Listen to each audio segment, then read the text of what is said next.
Hello student, welcome to BSc best online class. तो आज हम पढ़ेंगे बीएससी फिफ्थ सेमेस्टर। ये क्या है? बीएससी फिफ्थ सेमेस्टर की पेपर फर्स्ट यानी थ्योरी वाला पेपर है।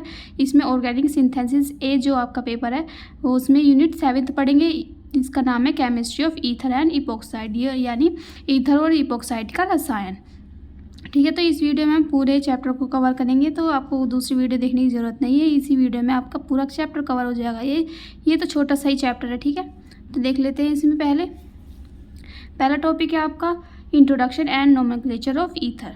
तो उसके ईथर का क्या हम नामकरण देखेंगे और उसका कुछ थोड़ा सा परिचय देखेंगे। तो पहले देख लेते हैं ईथर होते क्या हैं।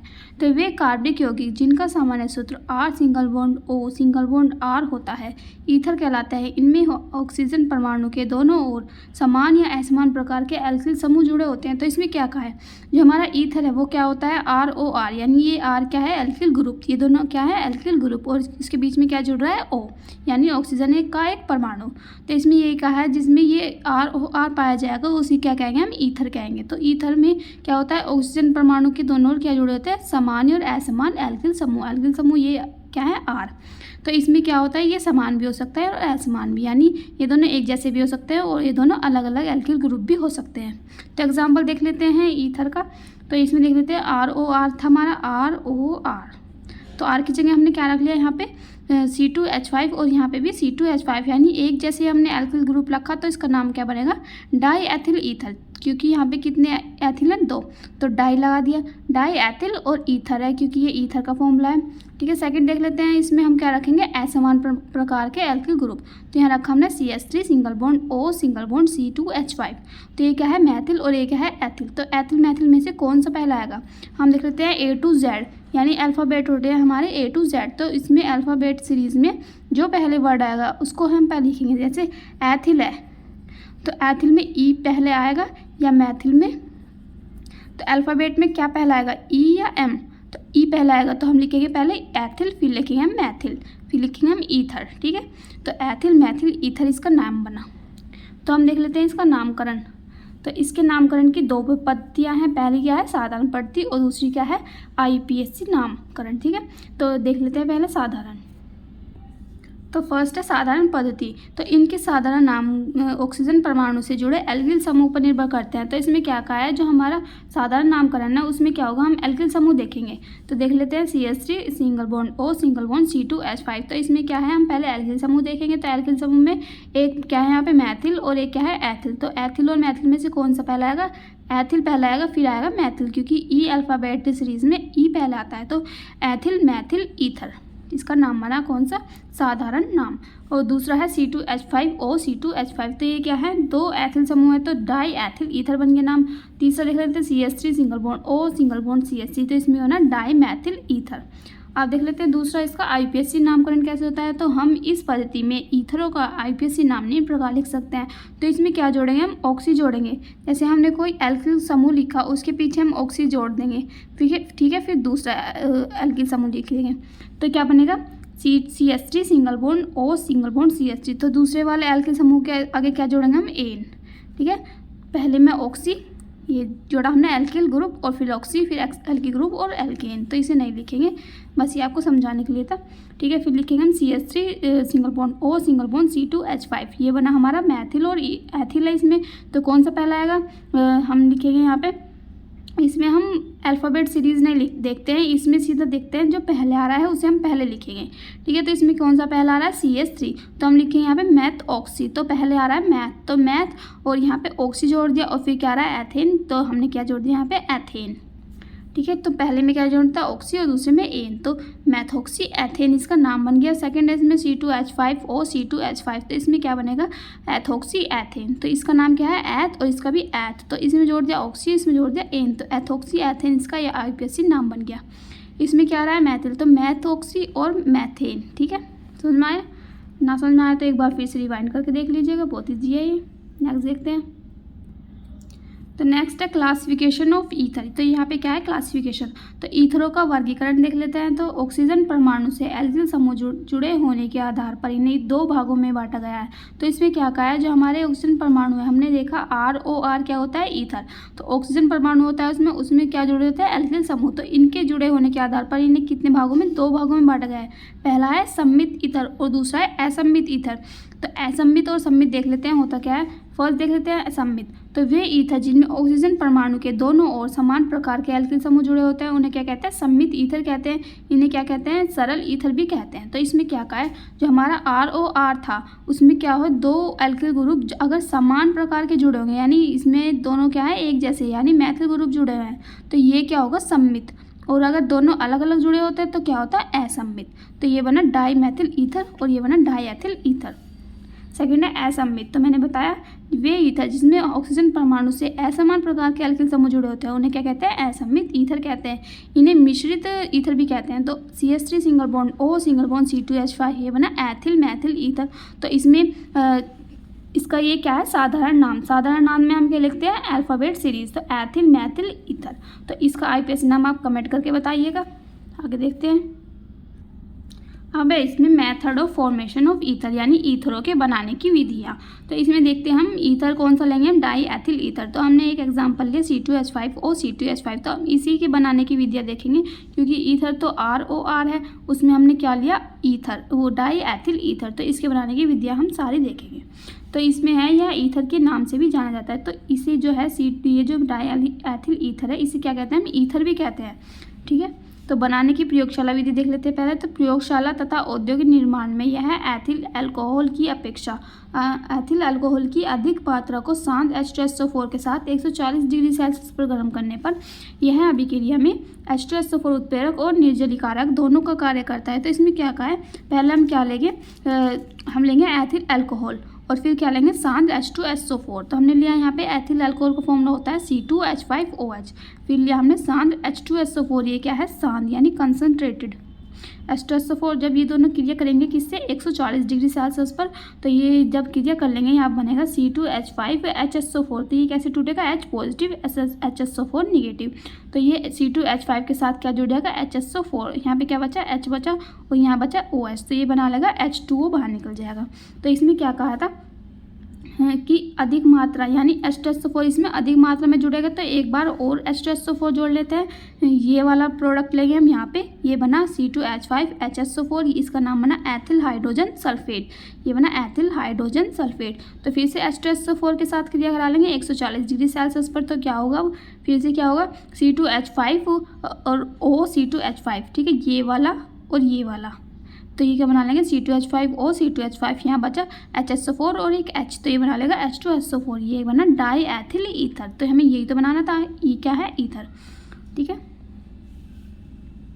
तो जो हमारा H2SO4 और एथिल अल्कोहल के गर्म मिश्रण में एथिल अल्कोहल डालकर लगातार ईथर प्राप्त करते रहते हैं। तो इसी ईथर की क्या, इस विधि को क्या कहते हैं, अविरत ईथरीकरण कहते हैं। तो इसका मतलब क्या है, देखो हमने पहले H2SO4 डाला, ये बना हमारा एथिल हाइड्रोजन सल्फेट। फिर हमने एथिल ये डाला, क्या कहते हैं, एथिल अल्कोहल। ठीक है, तो क्या बना, एथिल ईथर। ऐसे ही हम एथिल ये H2SO4 डालते रहते हैं और क्या बनता रहता है हमारा, ईथर। तो इसे ही क्या कहते हैं, इसे ही अविरत ईथरीकरण की विधि कहते हैं। तो ये जो हमारी ऊपर रिएक्शन हो रही है इसे क्या कहते हैं, हम अविरत ईथरीकरण की विधि भी कहते हैं। ये इस नाम से जानी जाती है। ठीक है। तो नेक्स्ट देखते हैं इसके बनाने की विधि है। तो सेकंड है इसमें विलियमसन संश्लेषण द्वारा। तो सोडियम इथोक्साइड को एथिल आयोडाइड के साथ गर्म करने पर क्या बनते हैं, हमारे ईथर प्राप्त होते हैं। तो यह विधि क्या कहलाती है, ईथर की संरचना की पुष्टि करती है। तो ये वाली विधि क्या करती है, ईथर की संरचना की पुष्टि करती है। तो इसमें क्या लेंगे हम, सोडियम इथोक्साइड। सोडियम इथोक्साइड का फॉर्मूला क्या होता है, C2H5ONa। तो ये बना सोडियम इथोक्साइड। तो हम इसकी क्रिया किससे करेंगे, एथिल आयोडाइड यानी C2H5I। ये बना एथिल आयोडाइड। जब ये दोनों आपस में क्रिया करते हैं, गर्म होते हैं, तो क्या बनाता है, यहाँ पे डाई एथिल ईथर बनता है। कैसे बना, C2H5O C2H5, यहाँ बचा NaI। तो NaI बाहर निकल जाएगा। ठीक है। थर्ड है इसमें एथिल आयोडाइड द्वारा। तो एथिल आयोडाइड का फॉर्मूला क्या होता है C2H5I। तो एथिल आयोडाइड को शुष्क सिल्वर ऑक्साइड यानी सिल्वर ऑक्साइड का फॉर्मूला Ag2O के साथ गर्म करने पर क्या बनता है डाई एथिल ईथर बनते हैं। तो हम देख लेते हैं एथिल आयोडाइड लिया हमने और शुष्क सिल्वर ऑक्साइड लिया, ठीक है। जब ये दोनों आपस में क्रिया कर लेंगे तो यहाँ बना लेंगे C2H5O C2H5 क्योंकि यहाँ पे C2H5 के 2 अणु हैं, ठीक है। यहाँ पे बचे 2I बचे और यहाँ पे Ag2 बचे, तो यहाँ बनेगा 2AgI, ठीक है, ये बाहर निकल जाएगा। थर्ड है इसे बनाने की विधि अल्कोहल द्वारा। तो अल्कोहल का फॉर्मूला क्या होता है, इसमें OH परमाणु जुड़ा होता है, इसको क्या कहते हैं अल्कोहल। तो एथिल अल्कोहल की वाष्प को 250 डिग्री सेल्सियस पर एल्यूमिना की उपस्थिति में गर्म करने पर क्या बनते हैं ईथर बनते हैं। तो हमने लिया पहले एथिल अल्कोहल C2H5OH, हम क्या लेंगे फिर एल्यूमिना Al2O3। जब ये दोनों को हम गर्म करेंगे 250 डिग्री सेल्सियस पर तो क्या होगा, यहाँ बनेगा हमारे डाई एथिल ईथर। तो ये बना C2H5O C2H5, ये वाला निकल गया और यहाँ पे क्या बचा, एक O बचा और 2 H बचे, तो H2O क्योंकि यहाँ पे 2 है, ठीक है, डाई एथिल ईथर। ये होगी बनाने की विधियाँ। नेक्स्ट देखते हैं अब। तो है नेक्स्ट हम केमिकल रिएक्शन ऑफ ईथर यानी ईथरों के रासायनिक गुण। तो इस चैप्टर का लास्ट टॉपिक है, इसमें रासायनिक गुण में आपके सारे टॉपिक कवर हो जाएंगे। तो फर्स्ट देखते हैं इसमें हाइड्रोजन आयोडाइड से क्रिया। तो हाइड्रोजन आयोडाइड से क्रिया करेंगे किसकी, डायएथिल ईथर की। तो हाइड्रोजन आयोडाइड का फॉर्मूला क्या होता है हाइड्रोजन आयोडाइड यानी HI। तो यह हाइड्रोजन आयोडाइड से 2 प्रकार से क्रिया करता है। पहला देख लेते हैं ठंडे HI व 0 डिग्री सेल्सियस पर, और दूसरा क्या है HI के साथ गर्म करने पर। तो पहले देखेंगे ठंडा फिर गर्म। तो हमने लिया डायएथिल ether C2H5O C2H5 plus HI से क्रिया करेंगे 0 डिग्री सेल्सियस पर, तो क्या होगा C2H5OH बनेगा और यहाँ पे क्या बचा C2H5I। ये बन गया एथिल अल्कोहल और एथिल आयोडाइड। दूसरा है हमारा गर्म करने पर। तो इसके साथ हम गर्म करेंगे किसके साथ, HI के साथ, किसको डायएथिल ईथर को।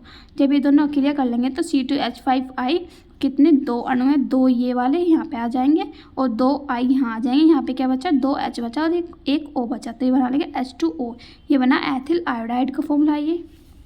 सेकेंड है इसमें अब चैन देख लेते हैं। अब चैन का मतलब क्या है, इसमें गर्म करेंगे हम किसके साथ, हाइड्रोजन आयोडाइड के साथ। तो हाइड्रोजन आयोडाइड और लाल फास्फोरस द्वारा अपचयन करने पर क्या होते हैं एथेन बनते हैं। तो डायएथिल ईथर लिया हमने, हाइड्रोजन आयोडाइड लिया, लाल फास्फोरस की उपस्थिति में हमने गर्म किया, तो क्या बनेंगे यहाँ पे एथेन बनेंगे। तो C2H6 बन जाएगा। यहाँ पे कितने H 4, तो 2 यहाँ पे आके जुड़ जाएंगे 5 के साथ, तो क्या बना लेंगे 6, तो 2C2H6, ठीक है। प्लस यहाँ पे क्या बचे 2 H बचे और O, तो H2 और यहाँ पे कितने I बचे 4, तो 2I2 यानी 4I निकल के यहाँ से, ठीक है, बनना ये क्या ना एथेन। आगे देखते हैं अब देख लेते हैं क्लोरीन से क्रिया। तो यह क्लोरीन से 2 प्रकार से क्रिया करता है। पहला क्या करता है प्रकाश की अनुपस्थिति में, यानी इसमें प्रकाश की उपस्थिति नहीं होगी, और दूसरा क्या देखेंगे प्रकाश की उपस्थिति में, ठीक है। तो अंधेरे में ये वाली क्रिया होगी अंधेरे में। तो अंधेरे में क्लोरीन के साथ क्रिया करके क्या बनाते हैं 1,1 डाइक्लोरो डायएथिल ईथर बनता है। तो हम यहाँ लेंगे डायएथिल ईथर। तो ये क्या CH3 सिंगल हमने खोल के लिख रहा है, ये C2H5O C2H5 ही है ये वाला, क्योंकि हमने इसे खोल के लिख लिया CH3 CH2 single bond O single bond CH2 single bond CH3। ये किससे क्रिया करेगा क्लोरीन से यानी Cl2 से। तो अंधेरे में क्रिया करेगा, तो ये वाला एक क्लोरीन यहाँ पे आकर जुड़ जाएगा और ये वाला जो H है एक यहाँ से बाहर निकल जाएगा HCl बना लेगा। तो यहाँ बचा CH3, यहाँ बचा CH और एक H बाहर निकल गया, तो यहाँ बचा Cl CHCl O और एज इट आ जाएगा CH2 CH3। ये बना हमारा 1 क्लोरो डायएथिल ईथर, क्योंकि ये जो क्लोरीन है वो 1 वाले बॉन्ड पे जुड़ रहा था, 1 क्लोरो डायएथिल ईथर। ऐसे ही हम दूसरे फिर से हम Cl से क्रिया कराएंगे किसकी, इस वाले हमारा जो प्रोडक्ट बना 1 क्लोरो डायएथिल ईथर, ठीक है। तो हम ये वाला लेंगे जिसमें क्लोरीन परमाणु है, जो क्लोरीन अब इससे क्रिया कर लेगा तो यहाँ पे Cl आके जुड़ जाएगा और यहाँ पे जो एक H है वो Cl से क्रिया करके बाहर निकल जाएगा, यहाँ बना लेगा HCl। ये बना 1,1 डाइक्लोरो डायएथिल ईथर।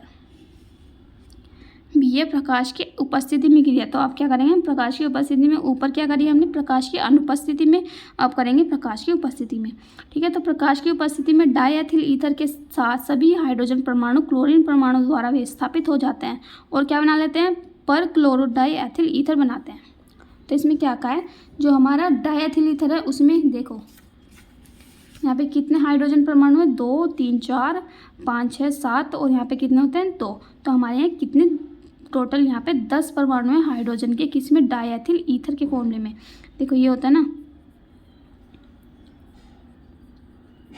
ये होता है हमारा डायथिल ईथर का फॉर्मूला। तो इसमें हाइड्रोजन परमाणु कितने हैं? 10। तो ये जो 10 के 10 हाइड्रोजन परमाणु है वो किससे? क्लोरीन परमाणु से विस्थापित हो जाएंगे, मतलब इसकी जगह क्लोरीन परमाणु आ जाएंगे और क्या बना लेंगे? पर क्लोरो डायथिल ईथर बनाते हैं। तो आगे देखते हैं इसकी रिएक्शन। देखो ये है हमारा C2H5 का होल 2O, ये क्या हमारा डायथिल ईथर। तो अपने दोनों को एक जगह लिख लिया। तो किससे क्रिया करेंगे? क्लोरीन से, 10Cl2 से। जब ये इससे क्रिया कर लेगा तो प्रकाश की उपस्थिति में तो क्या होगा? सारे हाइड्रोजन परमाणु क्लोरीन से विस्थापित हो जाएंगे। यहाँ पे आ जाएगा Cl, ठीक है, ये बना पर क्लोरो डायथिल ईथर C2Cl5 का होल 2O, ठीक है। यहाँ पे क्या बचा? 10HCl, क्योंकि यहाँ पे कितने Cl है? 20 हैं, तो 10 तो यहाँ आ गए और 10 यहाँ आ गए H के साथ, ठीक है। HCl बना लिया। फोर्थ है इसमें एंड लास्ट रिएक्शन इस वीडियो की, ठीक है। तो वायु व प्रकाश से क्रिया, तो वायु और प्रकाश से क्रिया करेंगे किसकी? डायथिल ईथर की। तो वायु और प्रकाश की उपस्थिति में ईथर का ऑक्सीकरण एक विस्फोटक द्रव डायथिल ईथर हाइड्रो पेरोक्साइड में हो जाता है। तो इसमें क्या कहा है? जो हमारा डायथिल ईथर है वो जब वायु और प्रकाश की उपस्थिति में क्रिया कर लेगा तो क्या बना लेगा? एक विस्फोटक द्रव बना लेगा। कैसे बनाता है? हमने लिए डायथिल ईथर ऑक्सीजन और प्रकाश की उपस्थिति में क्रिया करने पर क्या होता है? ये जो O परमाणु है वो इस वाले कार्बन पर आगे जुड़ जाते हैं, इस वाले कार्बन पर आगे जुड़ गए O और ये वाला H यहाँ आ गया, ठीक है। तो ये बना डायथिल ईथर हाइड्रो पेरोक्साइड। तो ये क्या है? विस्फोटक द्रव है। तो यही कारण है कि ईथर को रंगीन बोतलों में भरकर काले कागज में लपेट कर रखा जाता है। तो हमारा क्या है? जैसे हमने ईथर लिया किसी बोतल में, ठीक है, तो बोतल में हम इसे काले कागज से लपेट देंगे। क्यों लपेटेंगे? क्योंकि इसका क्या होता है? प्रकाश या ऑक्सीजन की उपस्थिति में क्या हो जाता है? इसका ऑक्सीकरण हो जाता है और ये विस्फोटक द्रव बना लेता है। तो इसे विस्फोटक द्रव बनने से बचाने के लिए हम इसे क्या कहते हैं? इसे रंगीन कागज से लपेट कर रखते हैं जिससे इस पर प्रकाश ना जाए, ठीक है। इसलिए प्रकार इसे हम रंगीन बोतलों में काले कागज से लपेट कर रखते हैं, ठीक है। तो यही है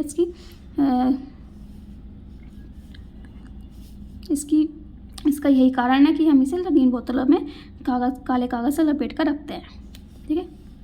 तो ये वीडियो कंप्लीट हुई, ये वाला चैप्टर भी कंप्लीट हुआ। कौन सा चैप्टर था ये? 7th चैप्टर, यूनिट किसका? हाँ, 5th सेमेस्टर की केमिस्ट्री का यूनिट 7th। अगर आपको इसकी PDF चाहिए तो हमारे टेलीग्राम चैनल को ज्वाइन करें, जो आपको जिसका लिंक आपको डिस्क्रिप्शन बॉक्स में मिल जाएगा। और हमारे चैनल को भी सब्सक्राइब करें जिससे आने वाली वीडियोज़ की नोटिफिकेशन आपको मिल सके। Thank you so much.